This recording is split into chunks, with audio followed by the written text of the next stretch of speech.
زمن الجور حلم مبرور. Bismillahirrahmanirrahim. Alhamdulillah nahmaduhu wa nasta'inuhu wa nastaghfiruh wa na'udzu billahi min shururi anfusina wa min sayyiati a'malina. Man yahdihillahu fala mudilla lahu wa man yudlil fala hadiya lahu. Asyhadu an la ilaha illallah wa asyhadu anna Muhammadan abduhu wa rasuluh. Alladzi la nabiyya ba'da amma ba'd. Rabbi shrah li sadri wa yassir li amri wahlul 'uqdatam min lisani yafqahu qawli. Segala puji bagi Allah yang Maha Pengasih juga Maha Penyayang, Zat yang Maha Ghafur, Zat yang Maha Syukur, yang telah memberikan beri-beri nikmat yang tidak terhitung, nikmat iman, nikmat Islam, sampai nikmat sehat walafiat, sehingga Allah mampukan saya untuk menyampaikan ilmu ini, insyaallah. Salawat serta salam kepada Nabi Muhammad SAW. Insyaallah pada kesempatan ini saya Anissa Oktaviani dari PPM Qadarisa Silva ingin menyampaikan perihal muhasabah dan taubatan nasuha. Semoga Allah berkahi juga kepada Ustaz Suherman Ar-Razi. Semoga Allah berkahi. Amin ya rabbal alamin. Muhasabah yaitu berasal dari kata bahasa Arab, dari kata hasaba yuhasibu muhasabatan, yang artinya adalah menghitung. Maksudnya adalah menghitung atau mengevaluasi setiap amal perbuatan yang telah kita lakukan. Dalam kata lain, ia adalah introspeksi diri.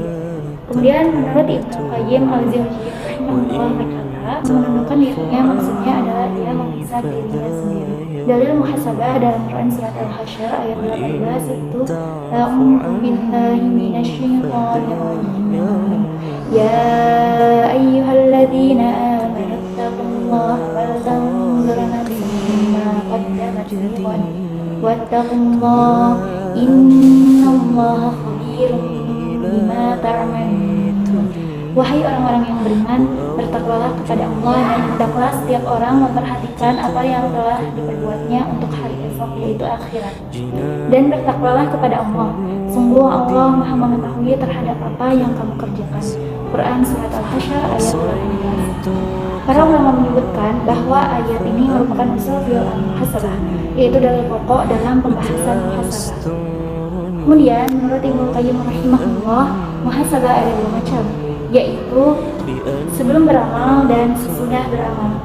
Jenis yang pertama yaitu sebelum beramal, yaitu muhasabah menurut Hasan al-Basri berkata, semoga Allah merahmati seorang hamba yang berpikir di saat pertama ia ingin melakukan sesuatu, jika itu karena Allah ia akan melanjutkan, dan jika bukan karenanya ia akan menangguhkannya atau tidak akan melakukannya. Dan jenis yang kedua yaitu setelah melakukan perbuatan atau setelah melakukan amal. Ini ada 3 jenis.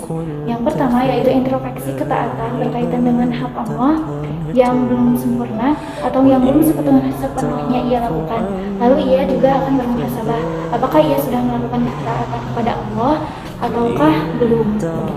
Kemudian yang kedua yaitu ada introspeksi terhadap setiap perbuatan yang mana meninggalkannya adalah lebih baik daripada melakukannya.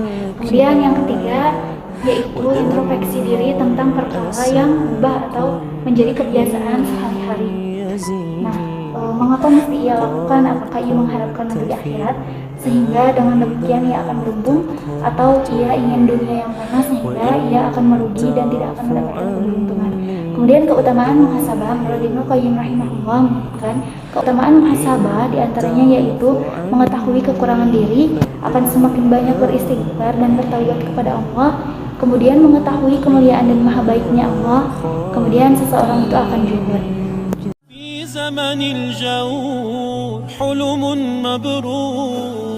Taubat yang murni atau ikhlas dan jujur secara bahasa dari kata nasakh, artinya sesuatu yang bersih atau murni, tidak bercampur dengan sesuatu yang lain. Berdasarkan makna ini, yaitu taubat disebut dengan taubatan nasuha jika pelaku taubat tersebut memurnikan ikhlas semata-mata hanya kepada Allah Subhanahu wa taala dan jujur dalam taubatnya. Dia mengerahkan segala upaya dan dayanya hanya untuk Allah Subhanahu wa taala. Yang selanjutnya yaitu dalil taubat. Dalam hadis riwayat At-Tirmidzi bahwa setiap anak Adam yaitu manusia melakukan kesalahan, dan sebaik-baiknya yaitu yang bersalah adalah orang yang bertaubat kepada Allah Subhanahu wa taala. Kemudian ada keutamaan taubat. Taubat adalah sebab untuk meraih kecintaan Allah Subhanahu wa taala. Taubat merupakan sebab keberuntungan dan taubat adalah sebab mendapatkan ampunan dan rahmat dari Allah Subhanahu wa taala. Taubat juga merupakan sebab berbagai kejelekan diganti dengan berbagai kebaikan. Taubat menjadi sebab untuk meraih segala macam kebaikan dari Allah Subhanahu wa taala dan sebab untuk menggapai keimanan dan pahala yang besar. Taubat merupakan sebab turunnya berkah dari langit serta bertambahnya keimanan kita. Dan taubat menjadi sebab malaikat mendoakan orang-orang yang bertaubat. Dan taubat menjadi sebab malaikat mendoakan kita, yaitu orang-orang yang bertaubat kemudian termasuk kepada ketaatan kepada Allah Subhanahu wa taala, dan Allah bergembira kepada orang-orang yang bertaubat. Dan orang-orang yang bertaubat akan Allah berikan ketenangan. Kemudian ada syarat taubat, yaitu ketika tidak mau mengulangi dosa. Menurut Ibnu Katsir menerangkan mengenai taubat yang tulus sebagaimana diutarakan oleh para ulama, yaitu taubat yang tulus dengan menghindari dosa untuk saat ini, menyesali dosa yang telah lalu, bertekad tidak mengulangi dosa itu di masa yang akan datang.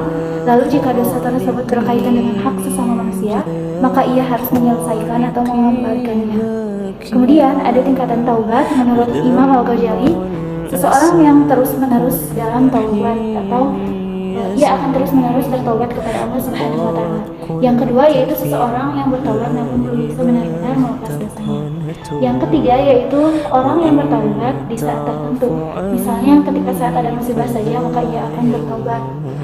Kemudian ada orang yang bertaubat dalam batas waktu tertentu, yaitu hanya berlangsung dalam beberapa waktu saja, selanjutnya ia akan kembali melakukan perbuatan maksiat. Kemudian ada penghalang taubat menurut Dr. Shalih Wani, yaitu ia yang bersandar kepada keluasan rahmat Allah dan kemurahannya serta ampunannya. Kemudian ia menunda-nunda taubat dan tertipu dengan angan-angan.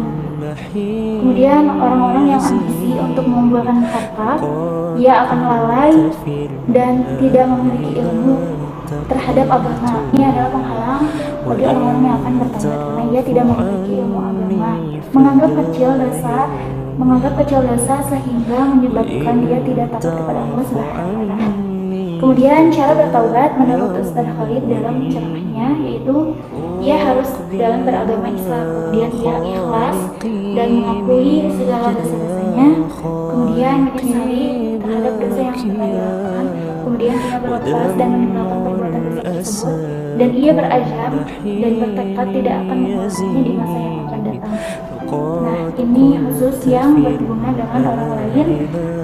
Ada tambahan yaitu berlepas dari hak saudaranya. Alhamdulillah materi muhasabah juga taubatan nasuha telah tersampaikan. Semoga Allah memudahkan kita dalam memahami ilmunya.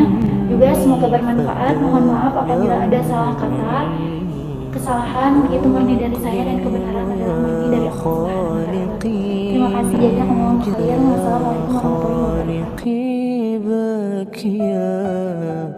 ودمع الأسى كل حين يزيد فقد قلت في الآي لا تقنطوا وإن تعف عني فذا يوم عيد وإن تعف عني فذا يوم عيد